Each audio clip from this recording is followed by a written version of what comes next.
Senhoras e senhores, teremos agora o painel na Sala 1, Perspectivas do Ensino Superior Presencial, com o mediado pelo professor José Carlos Barbieri, reitor do Centro Universitário Cidade Verde. Ele é diretor do Colégio Áxia e vice-presidente do Cinep-NOPR, que é norte do Paraná, como eu fiquei sabendo agora há pouco. E lá na Sala 2, o painel Contratos Educacionais e a LGPD, que será mediado pela professora Osvana Famelli, presidente da AESP, que é a Associação das Escolas Particulares do Grande ABC em São Paulo, diretora regional do CIESP e mantenedora do Centro Educacional Paineira. Professores, agora deixo com vocês a coordenação das salas.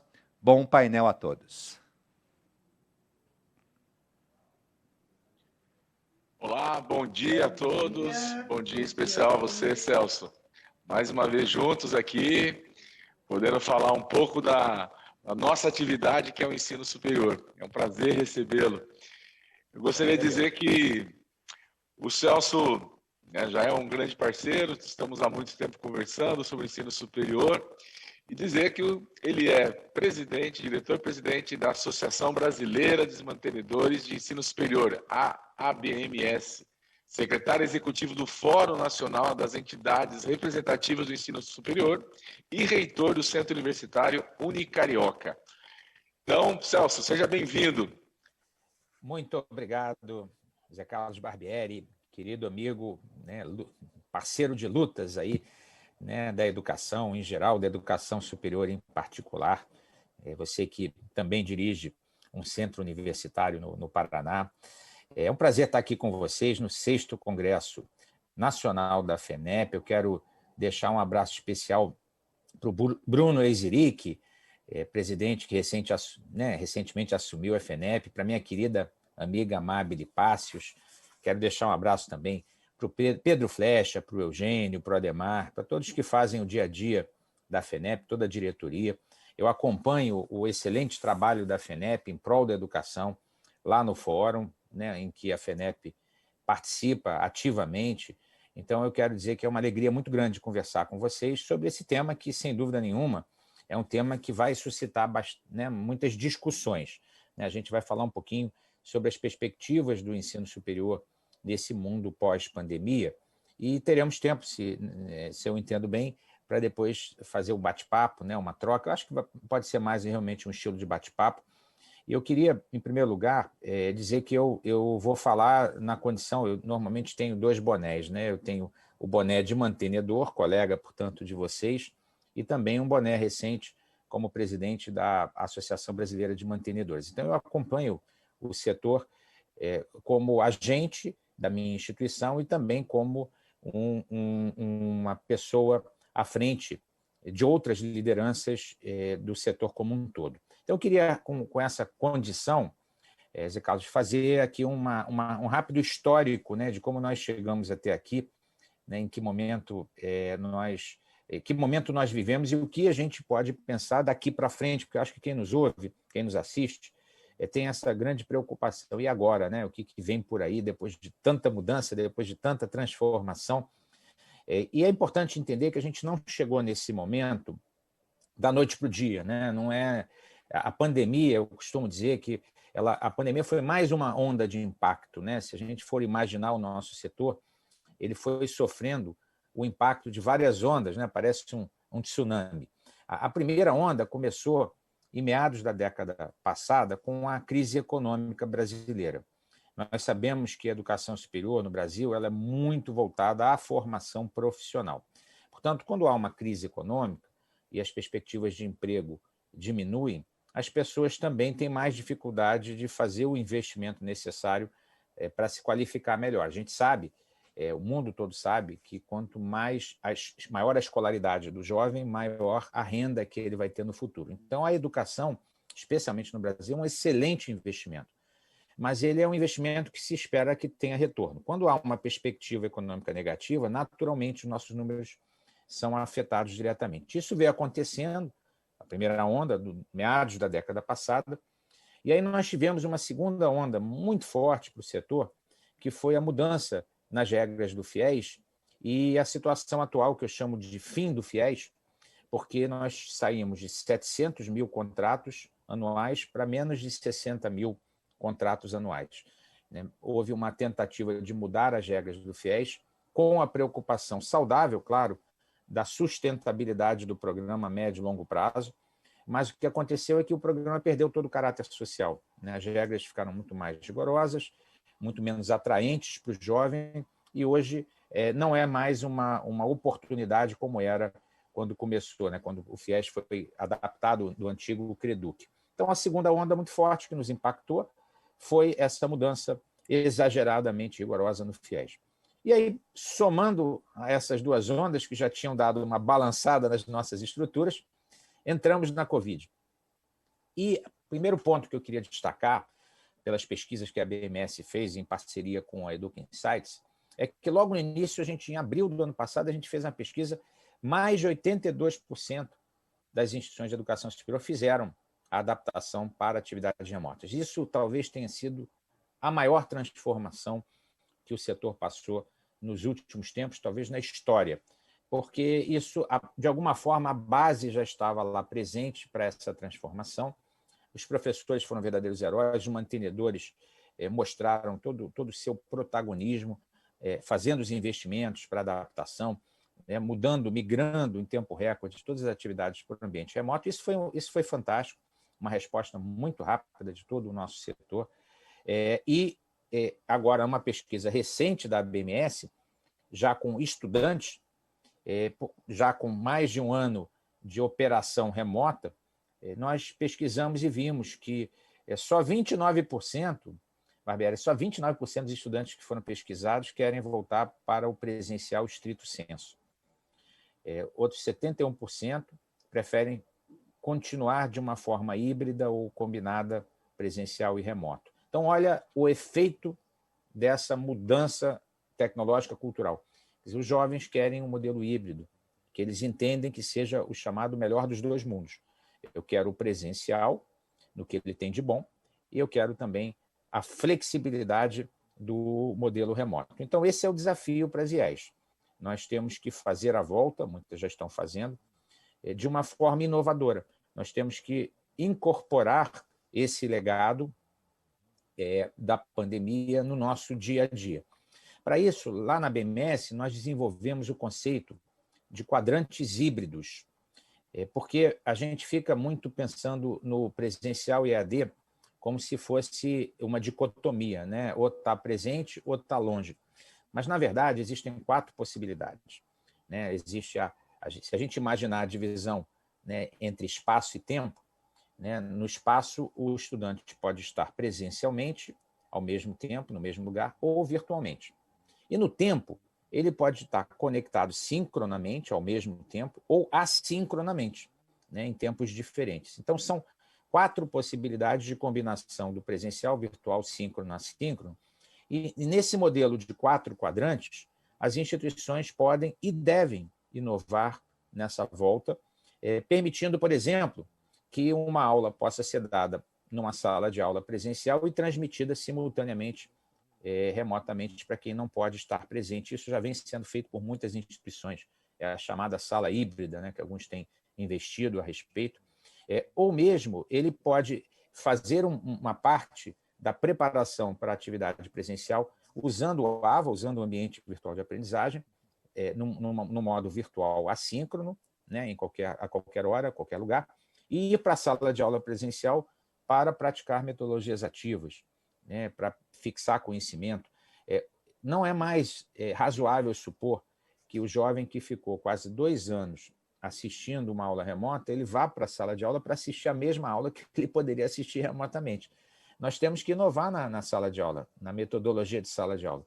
A sala de aula tem que combinar a preparação que pode ser feita virtualmente, em AVAS, com atividades práticas presenciais, com alguma coisa que ele pode fazer presencialmente, mas a qualquer tempo, que são, por exemplo, os espaços makers, salas de coworking, atividades de campo. Então, hoje, o desenho curricular ele deve contemplar a combinação desses vários quadrantes. Acho que essa é a cabeça, que temos que abrir a consciência, expandir a consciência do mantenedor para essas diferentes possibilidades e essas diferentes combinações possíveis. Então, como é que eu vejo quais as grandes tendências para nós nesse momento? Os desafios, né? Além desse de inovação. O primeiro ponto é que nós estamos percebendo, aliás, isso já vinha diante da pandemia, que a aprendizagem é para a vida toda, né? A educação está se tornando continuada. Não é mais razoável imaginar que uma pessoa faz uma faculdade, curso superior, 4 anos, e depois não volta mais para aprender, né? Talvez uma pós no futuro. Hoje a gente costuma falar do lifelong learning, é a aprendizagem para a vida toda, e as instituições de educação superior elas vão precisar se adaptar para essa realidade do jovem, ou não tão jovem, voltar para fazer microcertificações, se requalificar, ajustar um pouco o conhecimento, se atualizar. Então, hoje nós temos que pensar o nosso cliente com quanto ele vai nos render para a vida toda, né? Em marketing se fala do lifetime value, né? O valor para a vida toda daquele cliente. Ele não é só aquela pessoa que paga 4 anos de mensalidade, ele vai voltar várias vezes e nós temos que abrir o nosso portfólio, nós temos que nos tornar plataformas de oferta de vários cursos, de vários formatos, de várias durações, porque eu acho que esse é o mundo que nós estamos entrando.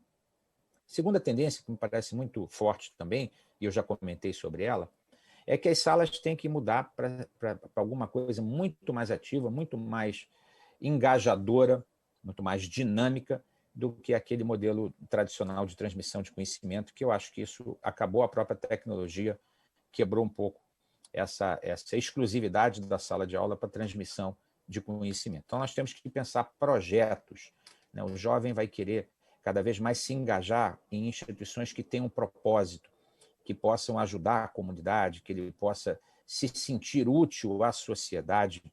E aí há uma oportunidade muito grande na educação superior, que é a exigência, Barbieri, dos 10% de extensão no currículo até o final do ano que vem.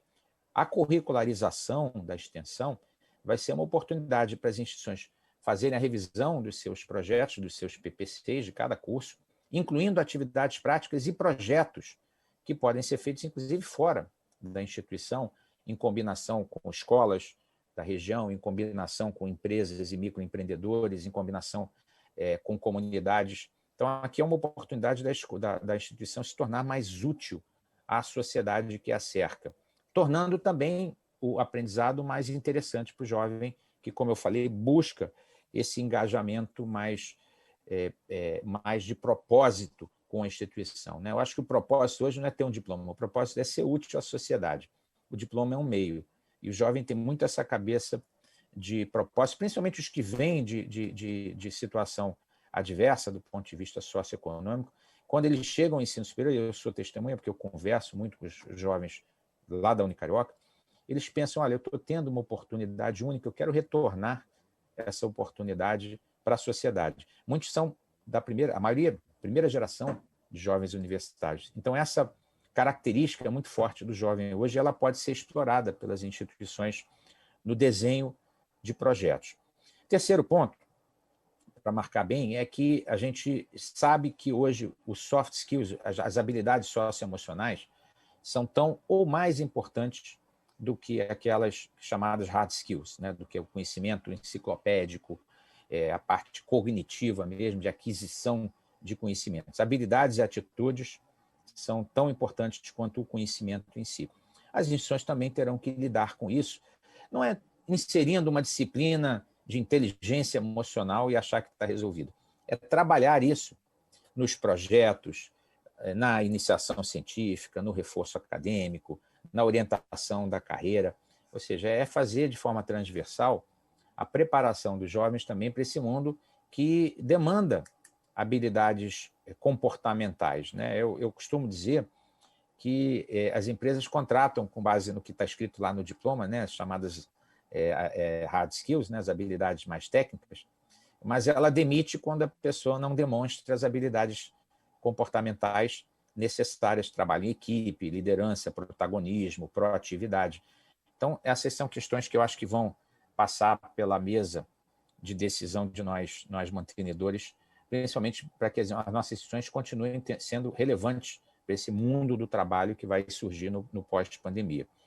Por fim, eu queria destacar, já que a gente está no congresso da FENEP, e aqui eu penso estar falando não só com a educação superior, mas também com a educação básica, essa integração da educação superior com a educação básica nunca foi tão oportuna com o novo ensino médio e os itinerários do jovem. Quer dizer, há muitas oportunidades para que as instituições de educação superior colaborem com as escolas da sua região, né, e até fora da região, usando mecanismos de tecnologia, porque os jovens vão querer optar por itinerários que muitas vezes podem ser oferecidos em cooperação da escola, do ensino médio, com a educação superior. Como nós recebemos esses jovens, nós queremos que eles venham com o melhor preparo possível, com a melhor formação possível. Daí a nossa responsabilidade social, enquanto setor, na melhoria da qualidade da educação básica. Então, esse é um ponto também que eu acho que vai merecer a atenção de todos nós educadores. E só para fechar essa rápida fala assim, de contextualização, Barbieri, eu queria dizer que eu costumo usar três palavras para simbolizar o momento de todos nós nesse pós-pandemia. A primeira palavra é o acolhimento. Sem dúvida nenhuma, nós já fizemos isso durante a pandemia da melhor forma possível, mas teríamos que reforçar o nosso papel de acolhimento. A questão hoje não é só a saúde física, a saúde mental dos jovens, dos professores, dos coordenadores, da nossa equipe. É importante que a gente dê atenção a isso, porque esses impactos da pandemia, eles não são só físicos, as sequelas não são só físicas, elas também são psicológicas, né? Perda de entes queridos, de amigos, dificuldades, né? Todo o sofrimento que nós vivemos. Nós temos que ter um olhar otimista, né? Somos, por natureza, animais otimistas. Imagina, nós temos a consciência da nossa morte e vivemos. Não tem animal mais otimista que o ser humano, né? Que Deus nos deu a consciência da nossa própria finitude, mas também nos fez um animal bastante otimista, até por conta disso. Então, nós temos essa capacidade de superação, mas vamos precisar usar o acolhimento. A segunda palavra é a questão da conexão. E aí, quando eu falo conexão, eu volto aos quadrantes híbridos. Conectar com o estudante não é só visualmente, fisicamente, né? É de todas as formas que a tecnologia permite. Então, a personalização da experiência, a antecipação de angústias e problemas, as ferramentas tecnológicas, modelos preditivos, inteligência artificial, elas podem ajudar nesse fator de humanização do nosso papel, de estar mais próximo, estar mais conectado com o jovem, com as suas necessidades, com a sua linguagem, né, que é extremamente visual. Nós precisamos estar conectados com esse novo jovem não, esse jovem cheio de novos sonhos que nós vamos receber nas nossas instituições. E, por fim, protagonismo. Eu acho que hoje fala-se muito em protagonismo, mas o que eu entendo como protagonismo é uma visão empreendedora das pessoas, né? Não só numa instituição empreendedora, mas uma visão empreendedora do jovem. O empreendedorismo é uma atitude para a vida, é a capacidade que você tem de imaginar um mundo melhor e se estruturar de forma organizada para atingir aquele objetivo, para atingir aquele sonho. Então, essa visão do protagonismo, ela também vai ser muito importante no desenho de currículos, no relacionamento, na atitude dos professores perante os jovens, né? Aquele mundo do vitimismo, aquele mundo do paternalismo, ele está acabando. Hoje, nós temos que pensar em tornar as pessoas, os indivíduos, cada vez mais protagonistas das suas próprias vidas. Isso com solidariedade, com acolhimento. Não é o individualismo, é o protagonismo com acolhimento de forma conectada. Acho que esse, portanto, é um modelo que eu imagino para o futuro da educação superior, mas eu acho que bastante também para a educação básica, e eu espero, Barbieri, ter contribuído aqui nessa primeira fala para a gente esquentar o debate, parabenizando mais uma vez a FENEP por esse evento que já é tradicional na nossa educação no Brasil. Muita alegria de estar aqui com vocês, compartilhando esse momento bacana da FENEP. Obrigado aí pela oportunidade. Fico à disposição aqui para a gente bater um papo. Celso, foi uma síntese muito, mas muito interessante deste novo ensino superior.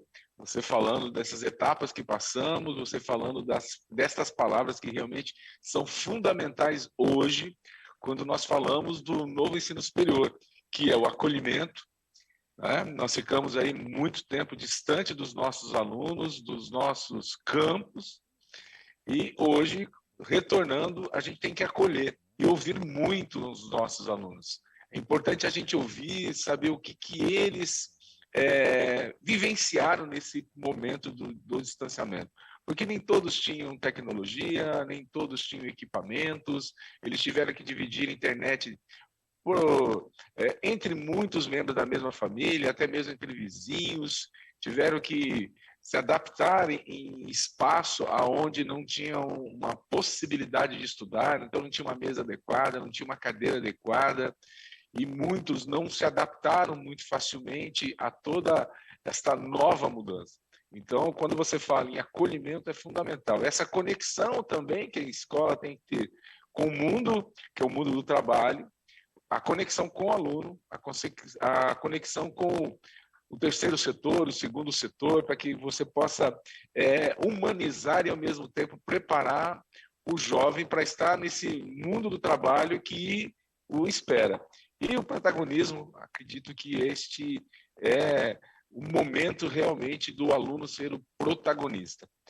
Celso, eu tenho aqui algumas perguntas para você. A primeira pergunta é: como você avalia o futuro do ensino superior pós esta pandemia? Você já falou da conexão, você já falou do protagonismo, você falou do acolhimento, mas o que mais você consegue perceber, já que você também é reitor, é mantenedor, para o novo ensino superior pós esta pandemia? Então, eu vejo assim, do ponto de vista econômico como setor, nós sofremos um encolhimento, né? Obviamente, com exceção da EAD, que vem crescendo, continuou crescendo durante a pandemia, até por razões óbvias, né? Nós vivemos um encolhimento da base de estudantes presenciais, uma gradual substituição por uma base de estudantes de EAD, mas como setor, nós enfrentamos os impactos da pandemia. Eu acredito que, economicamente, a nossa recuperação ela vai ser mais lenta. Ela vai ser mais lenta, como eu falei, porque nós somos impulsionados pelo mercado de trabalho. Quando houver um número muito grande de pessoas desempregadas, nós vamos sofrer muita pressão da dificuldade econômica, na ausência de financiamento estudantil, para voltar a crescer nos números que o Brasil precisa. Não é o que a gente deseja, é o que o Brasil precisa para alcançar as metas do PNE. Então, do ponto de vista econômico, eu vislumbro ainda um ano de 2022 bastante desafiador para o setor, e a partir de 2023 eu vejo uma retomada do nosso crescimento, que é natural, a partir, inclusive, do próprio crescimento orgânico do ensino médio, que já não é mais tão grande quanto era, né? Há uma expectativa, inclusive, desse estoque, né, desse grupo de pessoas que parou de estudar ou não voltou, ou não veio para o ensino superior, voltar a estudar. Então, a médio e longo prazo, nós vamos retomar o nosso desejável crescimento. Do ponto de vista social, como eu disse, a educação superior ela é muito mais do que a formação profissional. Nesse sentido, até eu escrevi um artigo a propósito das palavras do ministro a respeito da questão do desemprego e por isso que não cabe financiamento. Na verdade, a educação superior não é só formação para o mercado, ela também prepara a pessoa para a vida. Ela pode dar, por exemplo, esses soft skills, pode dar esse engajamento, esse propósito, essa relação. Então, como setor socialmente importante, a educação superior continuará a ter um papel fundamental, principalmente se a gente quiser recuperar economicamente o Brasil com produtividade. Hoje a gente também não tem uma boa produtividade em termos de mão de obra, e a educação superior pode colaborar com a formação de cidadãos, mas principalmente também com essa necessária mão de obra. Então, é um setor que vai continuar socialmente importante, vai se recuperar economicamente. Agora, culturalmente, nós precisamos de campanhas de restabelecimento do valor cultural do diploma. há uma crescente desconfiança com relação à importância de uma formação de nível superior.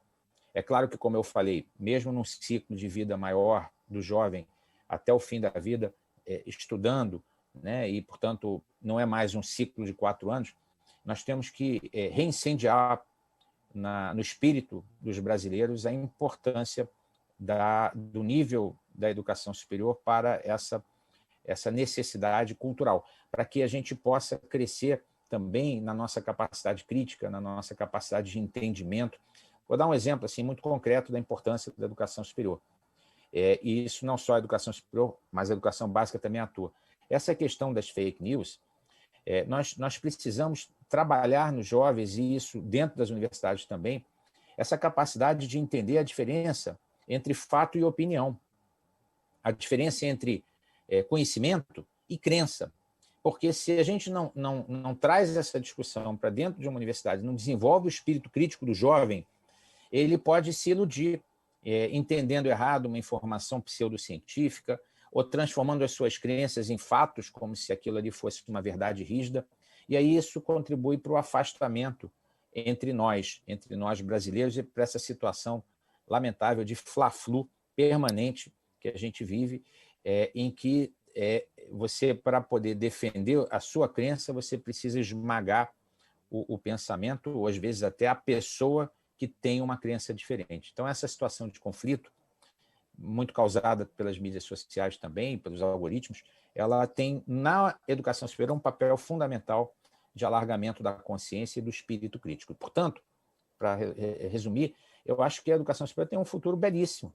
Vai se recuperar economicamente, vai continuar relevante socialmente e tem um papel cultural que é insubstituível na construção de uma sociedade que seja mais humana, mais tolerante, mais aberta e mais democrática. Por que não dizer também mais democrática? Até porque não inventaram nenhum sistema melhor para se viver do que a democracia, com todas as suas características, com todos os seus problemas, ainda é e sempre será, no meu entendimento, a melhor forma de se conviver em sociedade. Então, eu sou otimista a respeito do futuro da educação superior, mas temos muita responsabilidade de fazer com que, de fato, ela continue relevante.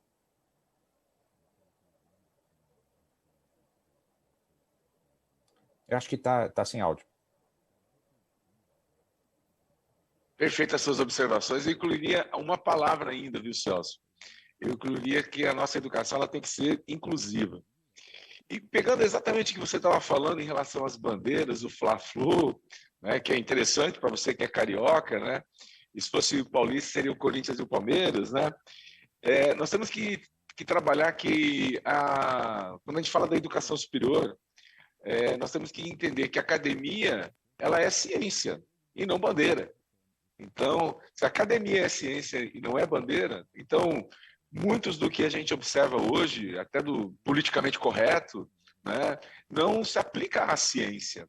Eu tive um problema essa semana na minha instituição, onde nós, como você mesmo disse, também atende aí alunos que vêm muito despreparado, é o primeiro da família a cursar o ensino superior, então você tem que pegar aquele né, aluno que ainda está uma pedra bruta e lapidar tal. Nós tivemos uma atividade numa disciplina de contação de história, onde uma das alunas apresentando o trabalho, ela acabou se pintando de preto para falar sobre contação de história.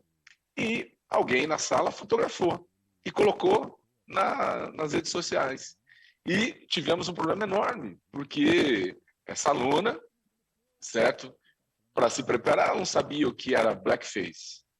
A professora esperou terminar o trabalho para apresentar, né, os pontos positivos, os pontos a melhorar e para definir o que era blackface. Mas, enquanto isso, a foto já tinha ido.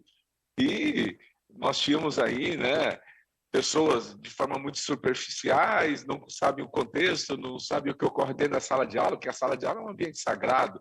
E nós tivemos que entender um pouquinho, respirar, falar com a turma, que teve a apresentação e falar depois, posteriormente, com quem, né, postou e com quem fez o repúdio em relação a essa turma. Ou seja, a gente tem que ter muita calma realmente e dizer que na academia nós temos ciência e não podemos levantar bandeiras. Eu queria uma segunda pergunta para você, Celso. Como as IES poderão inovar? A gente fala muito em inovação, em ideação.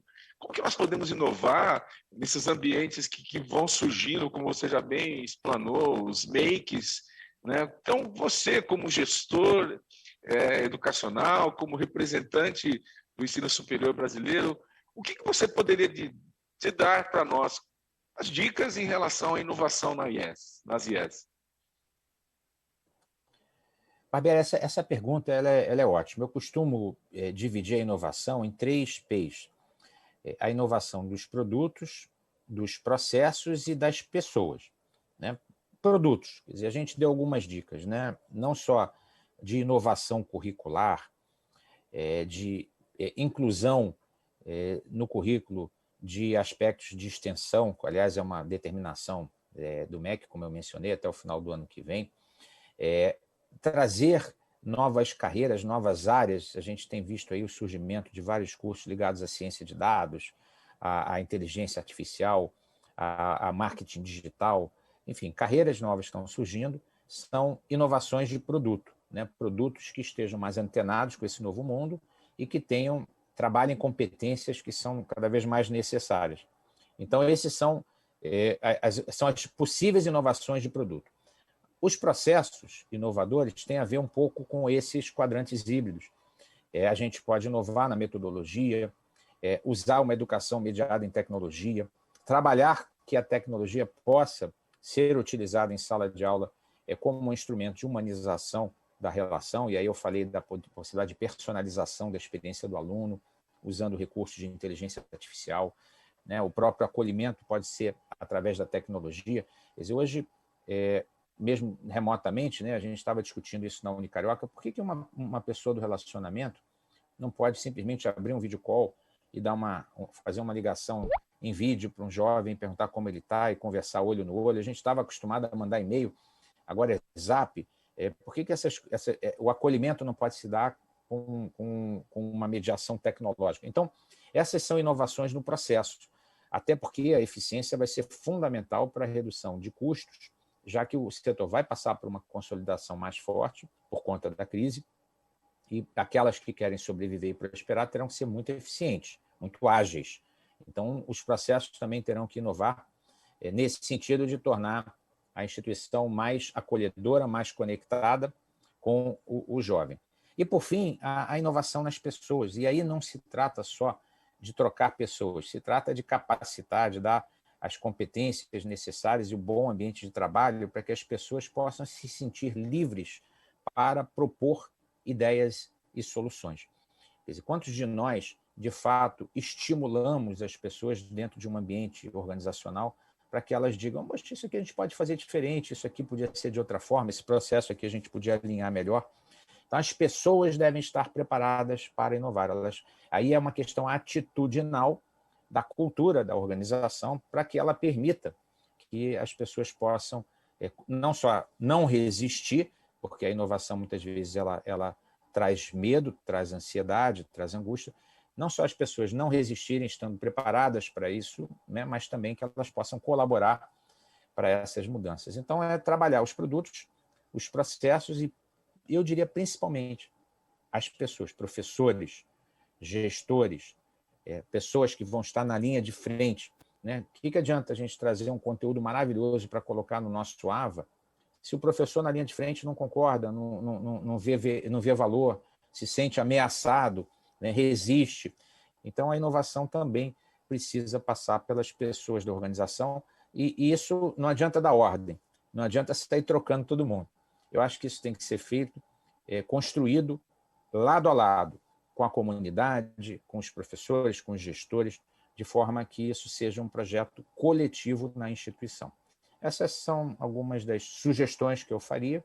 Obviamente, dentro de cada instituição há uma realidade distinta, mas, em geral, os processos de inovação passam por esses 3 P's, né? Produtos, processos e, como eu falei, principalmente pessoas. Concordo com você.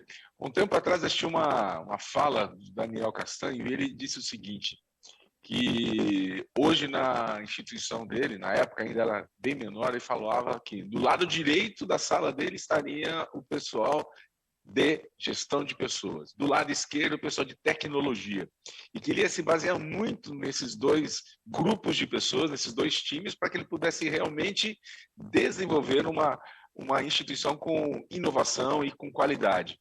E, claro, quando você tem do lado direito as pessoas, do lado esquerdo a tecnologia, você vai ter que, tanto com o lado direito e o lado esquerdo, trabalhar os processos, porque os processos são fundamentais. E a gente tem que colocar no nosso time o que você já falou aqui também, a importância da educação continuada, que a gente não poderá parar de trabalhar. Você como gestor, e também como gestor, muitas vezes a gente tem dificuldade de contratar. Por que nós temos dificuldade de contratar? Porque as pessoas acabaram parando só na graduação ou só numa lato sensu, certo? E não prosseguiram. E eu brinco muito aqui, também sou um reitor como você de chão de fábrica, eu ando muito pelo campus, converso muito com alunos, vou na sala de professores, participo de todos os eventos, eu faço de tudo para fazer a abertura dos eventos e eu sempre falo com eles que é extremamente importante a gente colocar para o nosso aluno que nós vamos viver aí 100 anos. E ter uma única graduação, ter uma única pós-graduação é muito pouco. É medíocre. A gente precisa continuar estudando e valorizando cada vez mais o diploma que a gente conseguiu, os certificados que nós conseguimos, para que a gente possa continuar eu não gosto da palavra capacitando, mas continuar estudando, continuar crescendo como pessoa, como profissionais, para que a gente possa sensibilizar o aluno de que ele também terá que fazer isso, porque no mundo do trabalho a exigência vai ser cada dia maior. Muito boas as suas colocações. Eu acredito que todos que estão aqui estão gostando de ouvir esses teus posicionamentos bem claros, bem objetivos e que vai exigir de cada um de nós um planejamento, um estudo para implantar todas essas belíssimas informações dentro da realidade de cada instituição de ensino. Tem mais uma pergunta para você, Celso. Você falou logo no início, e a gente sempre tem pessoas que entram um pouquinho depois, tal, e eu acho que vale a pena você reforçar também sobre os quadrantes. Então, o que são quadrantes híbridos e como as IES podem utilizá-los no planejamento das atividades de ensino e aprendizagem? Então, eu vou dar um exemplo concreto, que eu acho que fica mais fácil das pessoas entenderem, para os que entraram depois, só reformulando, reiterando o conceito, né? Quer dizer, se nós dividimos o espaço, né, a dimensão do espaço e a dimensão do tempo, a gente cria 4 quadrantes, né? O espaço pode se dividir em presencial ou virtual e o tempo em síncrono e assíncrono. Então, nós temos 4 quadrantes, o presencial síncrono, o virtual presencial síncrono é a sala de aula, todo mundo junto no mesmo lugar ou no mesmo laboratório. Nós temos o virtual síncrono, que é a aula remota, ou seja, nós estamos todos juntos, mas remotamente, como estamos aqui agora. Essa é uma atividade virtual síncrona. A gente tem o presencial assíncrono, que é quando o jovem está na instituição, mas vai para a biblioteca realizar um trabalho, trabalha num projeto de coworking, ou vai fazer uma atividade de campo, quer dizer, é um espaço que ele faz na sua própria velocidade, ou uma atividade complementar. E a gente tem o virtual assíncrono, que é o nosso EAD tradicional, conteúdo digital, para ele acessar lá qualquer hora, de qualquer lugar. Então, hoje, uma disciplina de graduação, vou dar esse exemplo aqui para todos entenderem. A gente pensa assim, 60 horas a disciplina, 60 horas de sala de aula. Não necessariamente. 60 horas de presencial síncrono, por quê? O jovem, a gente pode desenhar as 60 horas da seguinte forma. 20 horas, ele estuda o conteúdo que está lá no AVA, ou seja, 20 horas no quadrante virtual assíncrono. Aí ele tem 20 horas de sala de aula, que é o presencial síncrono. Depois ele tem 20 horas de presencial assíncrono, que ele vai para a biblioteca para desenvolver um trabalho, fazer uma pesquisa relacionada àquilo que ele viu em sala de aula. Na mesma carga horária de 60 horas, ele usa 3 quadrantes e se distribui a carga horária em 3 tipos de atividades, cada uma de um quadrante distinto. Então, é isso que a gente quer quebrar a ideia de que horas igual a presencial síncrono. Não é mais. Inclusive, as 20 horas presenciais síncronas, ela pode também combinar simultaneamente com o virtual síncrono, ou seja, o jovem pode estar assistindo a aula de casa. Tem alguns que estão na sala e outros que, opcionalmente, podem ficar em casa assistindo a aula, que o professor, inclusive, dá a presença, só que ele está virtual.